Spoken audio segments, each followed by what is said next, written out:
Guys, good morning. It's Tom. Beautiful, beautiful Saturday morning here in lovely Stamford, Connecticut. Blue sky, still a little bit of snow on the ground. Gorgeous day. Thanks so much for all the responses on the "What Kind of Snob Are You" video, and this is actually going to be a follow-up for me to that one. I could do a follow-up on a couple of my recent videos because some of the responses that I've gotten have just been terrific. I really appreciate it, and it's really what makes YouTube such a great place for me, is that there are so many interesting people here, and we get into what I think are some pretty interesting conversations. And the one about snobbery was one that I wanted to follow, was the one I wanted to follow up on. And I really wanted to take up the issue that H. Marty brought up in the comments, which is pointing at the distinction between having preferences for something and being a snob about something. So for me, here's the difference. First of all, why do we have such strong preferences about things? I mean, bottled water,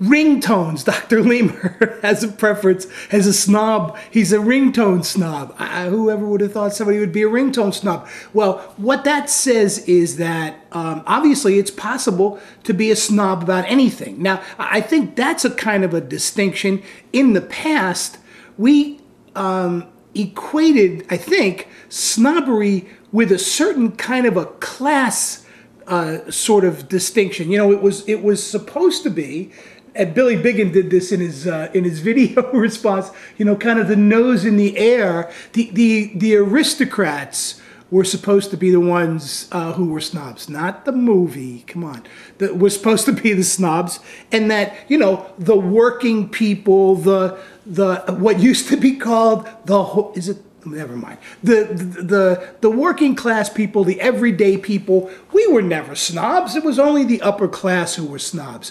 Now we see that snobbery has become more egalitarian. We all can be snobs. Excuse me. Now, what does that mean? Okay, for me, what it means is this. It's not just a matter of having a preference for something. We all have preferences for something. It's what are the consequences in our minds about the people who don't have the same preferences that we do. So think of it this way.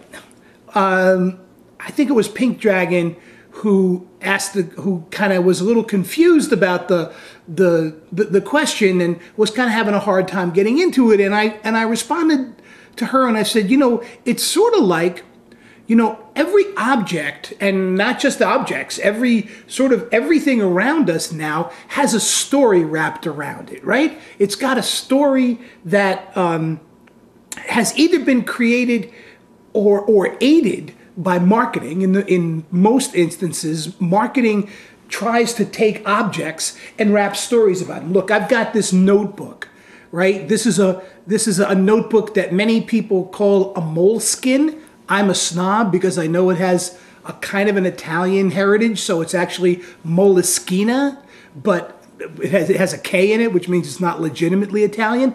Be that as it may, this is simply a lined notebook, I started using my Moleschina notebook about 6 years ago. Just about 6 years ago.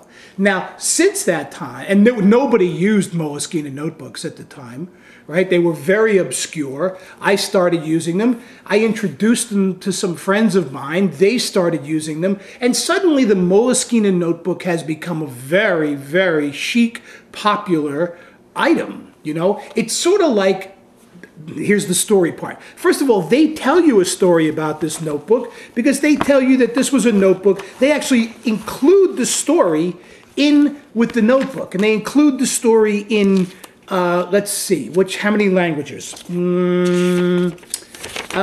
English, Italian, French, German, Spanish, Japanese, and I think That's Portuguese. All right. So these languages, and it's the story of the notebook. So they're telling you, here's the story of this notebook. This is what this is the meaning that you're supposed to attach to this notebook. And I won't read the whole story to you, but let me just read the first paragraph. Moleskine is the legendary notebook used by European artists and thinkers. Okay, meaning being tacked onto this object. It's a notebook with lined pages on it.